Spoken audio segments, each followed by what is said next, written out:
আমার সমস্ত বন্ধুকে জানাই অনেক অনেক শুভকামনা এবং অনেক অনেক ভালোবাসা। বন্ধুরা, আপনারা অনেকেই জানেন আমি কর্মসূত্রে আমার পরিবার সহ দিল্লিতে থাকি। তো দিল্লি শহরে থেকে থেকে অনেকটা বোর ফিল করি। তো মাঝে মাঝে আমরা এই সবুজের সমারোহে মিশে যাই।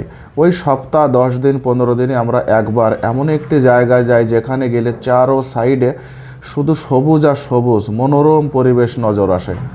এবং এই সবজি ক্ষেতগুলো এত সুন্দর, এখানে অর্গানিক, মানে এখানে কীটনাশক এবং সারের প্রয়োগ এখানের কৃষকরা অনেকটাই কম করে থাকেন, যতদূর সম্ভব না করার চেষ্টা করেন। তো এখানে আমরা সবজিও নিতে আসি এবং ঘুরে ফিরেও যাই, যেখানে আসলে মনটা একদম শান্ত হয়ে যায়। কারণ চারো সাইডে দালান কোঠা, গাড়ি ঘোড়া এবং টাউনের কোলাহল থেকে বাঁচতে মাঝে মাঝে প্রকৃতির মধ্যে মিশে যাওয়াটা ভালো মনে করি। তো আপনারা যারা শহরে থাকেন আপনারা এটা বুঝতে পারেন যে শহরে থাকতে থাকতে কেমন একটা একঘেয়েমি ভাব এসে যায়, মনে হয় যেন একটু গ্রামে গেলে ভালো লাগে। কিন্তু এই জায়গাটাতে আসলে আমার মনে হয় আমি যেন বাংলাতে চলে এসেছি, মনে হয় যেন আমি আমার বাংলাতে ঘোরাঘুরি করছি। বাংলা আর এই এরিয়াটার মধ্যে পার্থক্যটা একদম কম পাওয়া যায়।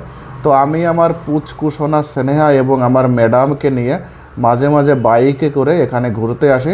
এখান থেকে অর্গানিক সবজিও নিয়ে যাই এবং ঘোরাঘুরিও হয়ে যায়। সত্য কথা বলতে শীতের বিকালে বাড়ি থাকতে মনে চায় না। শীতের বিকালে মনে হয় যেন একটু গায়ে শীতের রোদটা লাগুক আর একটু প্রকৃতির মাঝে মিশে যায়। তাই আমাদের এই ঘোরাঘুরি আর ভিডিও বানিয়ে আপনাদের দেখানোর চেষ্টা করি। তো সত্যি খুব জায়গাটা খুব ভালো লাগে যেতে। তো এখান থেকে আমরা সবজিও নিয়ে নিচ্ছি কিছু, আর এখানে ঘোরাঘুরিও হয়ে যায় আর আপনাদের ভিডিও বানিয়ে দেখাতেও পারি। একসাথে 3-4টে কাজ হয়ে যায় এখানে আসলে। তো দেখুন, একজন কৃষানি এখান থেকে আমাদের সবজি দিচ্ছে। তো লাস্টে এখান থেকে উনি মেপেও দিবে যে কতটুকু ওজন আছে, তারপর ওনাকে টাকা দিব এবং আমরা সবজি নিয়ে বাড়িতে যাব। আর এখানের যে সবজিগুলো আর বাজারের যে সবজিগুলো কিছুটা হলেও পার্থক্য থাকে।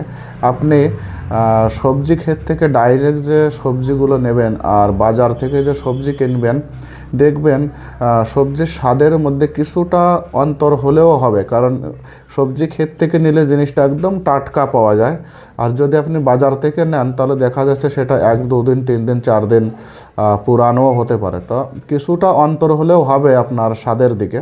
তো আমরা মাঝে মাঝে এখানে আসি, সবজি নিয়ে যাই, খেতেও ভালো এবং দামেও কম পাওয়া যায় আর ঘোরাঘুরিও হয়ে যায়, মনটাও ভালো থাকে। তো এই জন্য আমরা এখানে মাঝে মধ্যে আসি। তো আপনারাও আসলে আসতে পারেন, জায়গাটা অনেক সুন্দর। এর পাশ দিয়ে দিল্লির যমুনা নদী বয়ে গেছে, একদম যমুনা কিনারে এই সবজি ক্ষেতটা আছে। বন্ধুরা, আপনাদের মধ্যে কার কার এরকম প্রকৃতির মাঝে ঘুরতে ভালো লাগে অবশ্যই কমেন্টে আমাকে জানাবেন।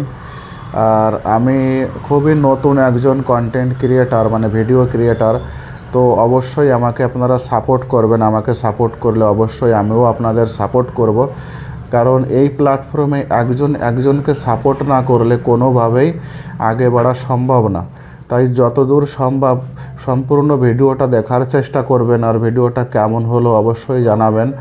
আর আমিও আপনাকে সাপোর্ট করার চেষ্টা করব, আপনাদের সাপোর্ট করার চেষ্টা করব যতদূর পারি।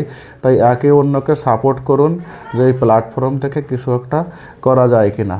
তো সবাইকে অসংখ্য ধন্যবাদ জানিয়ে আজকের ভিডিও এখানে শেষ করছি। আগামীকালকে আবার সবার সঙ্গে দেখা হবে।